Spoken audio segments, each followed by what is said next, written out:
Welcome to IAS Launchpad all of you and to our current affair series जिसमें एक बहुत ही complicated सा टॉपिक है इकोनॉमी का और वो बहुत इंपॉर्टेंट है। मतलब एग्जैक्टली ऐसा टॉपिक जो आपको एग्जाम में दिखता है एंड फिर प्रॉब्लम भी क्रिएट करता है, वो हम आज कवर करने वाले हैं। We are going to cover FCNRB, foreign currency non resident bank deposits, और साथ ही में उससे जुड़ी हुई स्वैप स्कीम भी हम डिस्कस करेंगे। नाउ सी दिस और any other financial topic share market से जुड़ा हो, बैंकिंग सिस्टम के बहुत ही इन डेप्थ जाके किसी चीज़ से जुड़ा हो, तो उसमें क्या है कि आपको कॉम्प्लिकेशन फील होगी। It is a very normal thing. तो करना क्या है, उसको बड़ी ही सिंप्लीफाइड तरीके से हम समझने की कोशिश करेंगे, एक कहानी बनाएंगे अपने दिमाग के अंदर सो दैट वी अंडरस्टैंड कि है क्या, जितना हमें जानने की जरूरत है। स्टार्ट करेंगे with the absolute basics and before that don't forget to press that like button all of you, because हम बहुत सारे करंट अफेयर्स डिस्कस कर रहे हैं, डेली न्यूज़पेपर 9:30 AM डिस्कस कर रहे हैं, बहुत सारे shorts and AI generated content जो है आपकी तैयारी को इजी बनाने की कोशिश कर रहा है on this YouTube channel. So make sure you are a subscriber of this channel if you are looking for only and only value added content जो आपकी तैयारी को, government exam, civil services, UPSC की तैयारी को बेटर बना दे। So don't forget to like so that आपको यूट्यूब और भी वीडियो सजेस्ट करनी नेचुरली स्टार्ट कर दे। चलिए, so let's discuss FCNRB. These are fixed term deposits designed for non-resident Indians, persons of Indian origin and overseas citizens of India. तो basically पहली बात, फॉरेन करेंसी और non resident.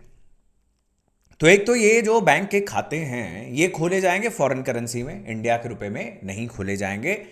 Number 2, non resident यानी Indians जो देश छोड़ चुके हैं, उनका जो भी स्टेटस है, वो NRI हैं, वो PIO हैं, वो OCI कार्ड्स उनके पास हैं, according to whatever the eligibility scheme of government of India is, so they can open these accounts, right. अगर इतनी बात क्लियर है जी, आपने कमेंट में लिखना है कि बेसिक कंसेप्ट इज क्लियर।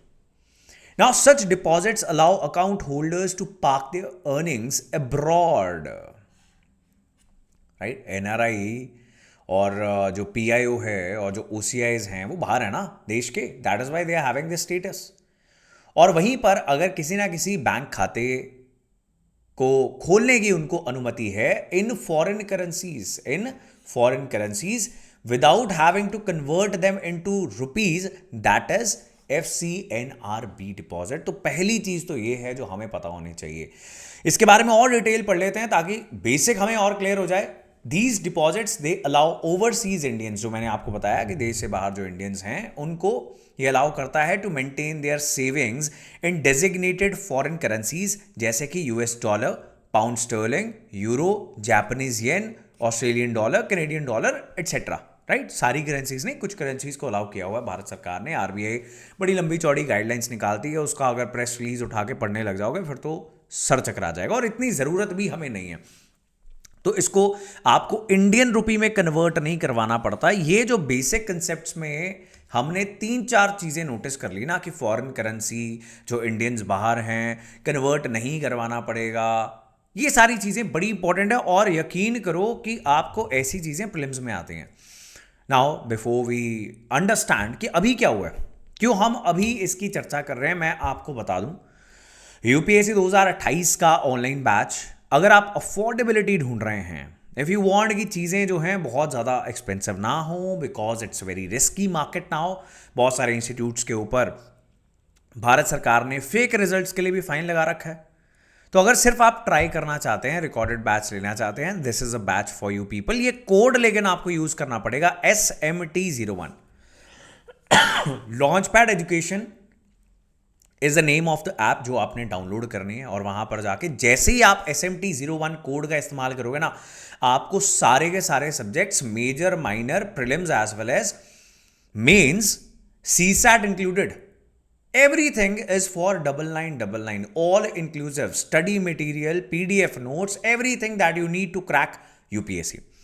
अगर आप लाइव इंटरेक्शन चाहते हो तो उसके भी बैचेस हैं, there are online live batches also, जिसमें आप डेली लाइव क्लास लगा सकते हो। जितनी भी आपकी क्लासेस होंगी सारी की सारी लाइव होंगी, लेकिन उसके लिए फिर आपको कॉल करना पड़ेगा।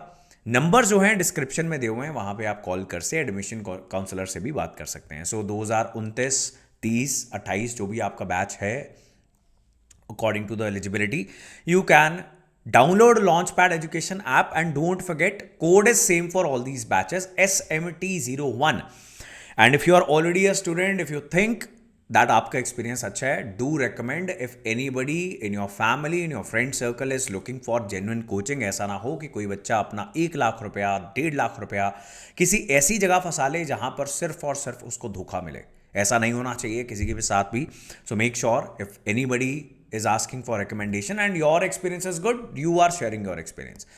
चलिए जी. So अभी रिजर्व बैंक ऑफ इंडिया ने क्या बोला, 2-3 चीजें अलाउ की.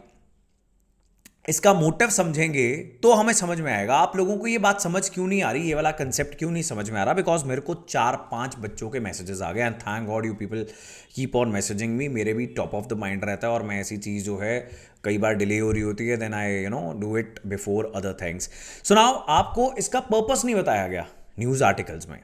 Reserve Bank of India said Indian banks, including their overseas branches, obviously overseas branch होगी ना, जैसे स्टेट बैंक ऑफ इंडिया की जो ओवरसीज ब्रांच होगी लंदन में, न्यूयॉर्क में, वहां पर इंडियंस जाएंगे जो एनआरआईज हैं, ओसीआईज आए हैं. लेकिन यहां पर कुछ और बात चल रही है, पहले उस पर आ जाते हैं. They are permitted to extend loans to non resident account holders और even issue stand by letters of credit. मतलब पैसा उधार देने की प्रोविजन अलाउ कर दी है आरबीआई ने. On what? Against FCNRB deposit. आप अपने आप को एनआरआई समझ लो, right? This is you, right? ये हैं आप रहते हैं मान लो लंदन के अंदर, राइट? या चलो एग्जांपल के लिए दुबई में रहते हैं, right? Because I like Dubai a lot. So आप रहते हैं दुबई के अंदर, वहां पर एसबीआई की ब्रांच में आप चले गए, आपने खुलवा लिया दिराम के अंदर एक खाता, राइट? वाह जी वाह, राइट? तो पैसे बहुत हैं, आपने सोचा कि बैंक में रख देते हैं. आपका एक दोस्त है, वो नहीं खुलवा रहा, वो कह रहा क्यों यार, इतना तो ब्याज भी नहीं देते.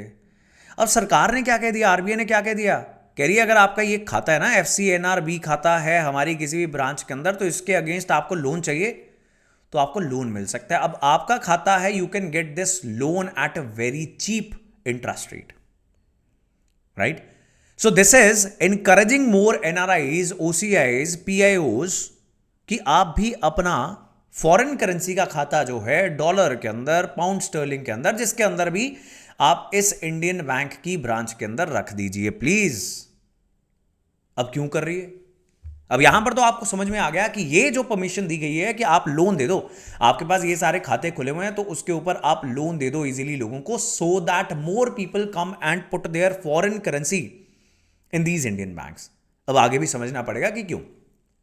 अब देखो, एक और इसके साथ चीज जो हमें समझनी है, that is swap scheme. RBI ने एक और सर्कुलर जारी कर दिया जी, introduced a US dollar rupee forex swap facility for fresh FCNR deposits. तो अब जो भी नए खाते खोले जाएंगे 3 से 5 साल के लिए, एक तो इनकरेज कर दिया कि आपको लोन भी देना अलाउ है, दूसरा अगले 3 से 5 साल की टर्म के लिए, जैसे एफडी होती है ना 3 साल की, 4 साल की, तो 3 से 5 साल के लिए अगर कोई व्यक्ति खाता खोलेगा सितंबर 2026 से पहले, देखो कैसे इनकरेज कर रहे हैं कि जल्दी से खोल लो भाई. सो बैंक्स क्या कर सकते हैं, बैंक्स ने अलाउ कर दिया यूएस डॉलर और rupee forex swap. It permitted them to swap these deposits with the RBI. अब देखो पिछली एग्जांपल में चले जाते हैं, ये आपका बैंक है, ये एसबीआई की फॉरेन ब्रांच है, राइट? अब ये क्या कर सकती है, इसके पास आ गया था डॉलर, लेट्स से इसके पास डॉलर आ गया, न्यूयॉर्क में कस्टमर था. अब ये रही आरबीआई, आरबीआई कह रही है मेरे को डॉलर दे दो यार, राइट? मेरे को क्या दे दो, आपके पास डॉलर पड़ा ना, because foreign currency, non resident bank accounts हैं, can you please give me the dollar, I need it. रुपया ले लो, स्वैप हो गया. अब आरबीआई क्यों डॉलर चाह रही है? बिकॉज अब चलते हैं दूसरी कहानी के ऊपर, ये समझने भी बहुत जरूरी है. जिन्होंने न्यूज़पेपर क्लासेस अटेंड किए हैं वो आप समझ रहे होंगे. अभी आपने देखा कि फॉरेन इन्वेस्टर्स जो हैं बहुत सारा पैसा इंडिया से बाहर लेकर जा रहे हैं. जब कोई फॉरेन इन्वेस्टर पैसा इंडिया लेकर आता है तो उसके पास मान लो डॉलर था, वो अपना डॉलर सप्लाई करता है और इंडिया की करेंसी रुपी डिमांड करता है. इंडिया की करेंसी रुपी की डिमांड बढ़ी जी, डिमांड बहुत ज़्यादा है इसकी वैल्यू अच्छी होती गई. डॉलर सप्लाई हो रहा था, इसकी वैल्यू खराब होती गई. सो डॉलर वर्सेस रुपी में rupees exchange rate was improving. जब इसका ऑपोजिट होगा तो क्या करेंगे, वो रुपी को सप्लाई कर देंगे, ये लो हम जा रहे हैं आपका देश छोड़ के वापस अपने देश अमेरिका, तो हमारा डॉलर दे दीजिए प्लीज। डॉलर की डिमांड अब बढ़ रही है, तो बहुत सारा डॉलर देश से बाहर जा रहा है। ये सिर्फ एक तरीका है आरबीआई के पास डॉलर लाने का। ये हो गई मोटी मोटी सारी की सारी कहानी। जो कंसेप्ट आपको कंफ्यूजन क्रिएट कर रहा था, यहां तक आपको समझ आ गया होना चाहिए, otherwise you'll have to go back and see this video again first of all to understand the concept till here. अब आरबीआई ने क्या किया, आरबीआई ने इंडियंस को एनकरेज किया कि आपको लोन भी मिलेगा अभी, अगर अब खाता खुलवाओगे तो खोलो, फॉरेन करेंसी में खोलो। वो फॉरेन करेंसी हमारे पास आ जाएगी क्योंकि हमने साथ में स्वैप स्कीम भी अलाउ कर दी है। अब बैंक्स जो हैं वो कह रहे हैं कि जी करेंसी जो है उसका एक्सचेंज रेट बहुत फ्लक्चुएट करता है, उसका एक्सचेंज रेट बहुत फ्लक्चुएट करता है, ऐसा ना हो हमारा घाटा हो जाए, क्योंकि इधर हम लोन दे रहे हैं वो भी आपने अलाउ कर दिया, और आप कह रहे हो स्वैप भी कर लो। आज जो हम आपको डॉलर देंगे, यानी बैंक्स कह रहे हैं जो हम आरबीआई को डॉलर देंगे उसकी वैल्यू जो है अगर खराब हो गई तो हमारा नुकसान तो नहीं हो जाएगा। तो अगली लाइन पढ़ते हैं। It permitted them to swap these deposits with the RBI at a concessional rate, effectively covering the entire hedging cost। वो कह रहे हैं आपको अच्छा ब्याज देंगे, और इतना तो आप भी एस्टिमेट कर सकते हो ना कि अगर करेंसी कितनी भी खराब हो जाएगी इतना आपका नुकसान नहीं होगा। तो हेजिंग हो गई आपकी। हेजिंग क्या होता है, मान लो मैंने एयरटेल के शेयर्स ले लिए, अब एयरटेल डूब गया तो जियो के भी ले लेता हूं, सही बात है, तो दोनों थोड़ी डूब जाएंगे, और एयरटेल डूबेगी कस्टमर किधर जाएगा, जियो के पास ही तो जाएगा।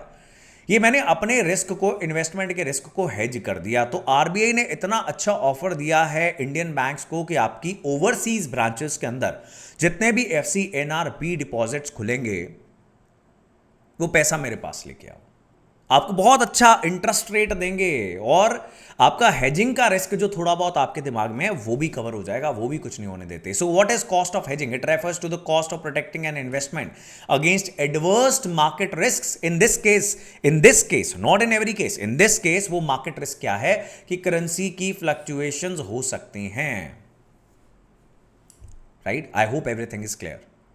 By absorbing the hedging burden, RBI has made FCNR deposits a more attractive source of overseas funding for lenders। लो जी, ये बात हमने अभी डिस्कस कर ली।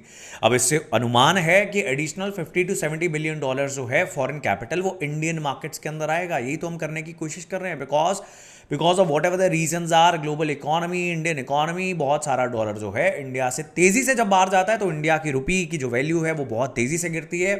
उसको संभालने के लिए ये सारी चीजें करनी पड़ती हैं। ऐसी ही चीज की गई थी 13 साल पहले भी। देखो अभी भी कई लोगों ने लाइक का बटन नहीं दबाया होगा, मुझे 100% यकीन है। किस बात की कंजूसी करते हो? अगर ये वीडियो हेल्प कर रही है तो और भी वीडियो हेल्प करेंगी आपको, लेकिन वो वीडियो आएंगी if I see good comments and like, right? So FCNRB swap scheme is revived after nearly 13 years with the vision that it will do much of the heavy lifting। मतलब जो हम काम करना चाहते हैं कि फॉरेन इन्फ्लोज देश में आ जाएं, उसके लिए ये बहुत बड़ा काम करेंगे, बहुत बढ़िया काम करेंगे। Facility is a plain buy self foreign exchange swap from RBI side covering only the principal amount, right? So जो प्रिंसिपल अमाउंट होगी, ब्याज जो दे रहे हैं फॉरेन डिपॉजिट्स के ऊपर बैंक्स, उसको नहीं कवर कर रहे, लेकिन मोटी मोटी प्रिंसिपल अमाउंट जो है उसको, उसके रिस्क को कवर कर लिया जाएगा, उसको सारे को स्वैप करना अलाउ कर दिया जाएगा। अब एक और चीज़ है, राइट? अभी वो ये आपको समझ में आ गई कि अभी वो और भी बेटर कर दी गई है, क्योंकि पिछली बार कम कंसेशन था, अब तो बिल्कुल ही 100% आपका जितना भी एक्सचेंज रेट का रिस्क होगा वो सारा हम उठा लेंगे, ऐसा आरबीआई ने बोल दिया। ठीक है, एक और चीज़ आपको याद रखने की जरूरत है कि अगर मान लो एसबीआई की किसी ब्रांच में 100 रुपए के डिपॉजिट्स आते हैं, सीआरआर है 10 रुपए, right? 10% CRR, cash reserve ratio, कितना कैश आपको रखना पड़ेगा, एसएलआर स्टैट्यूटरी लिक्विडिटी रेशो, वो भी है 10%। तो मतलब 100 में से 20 रुपए तो बैंक को रखना पड़ेगा, लोन नहीं दे सकते। लोन कितने पे दे सकते हो? 80 रुपए पे दे सकते हो, राइट?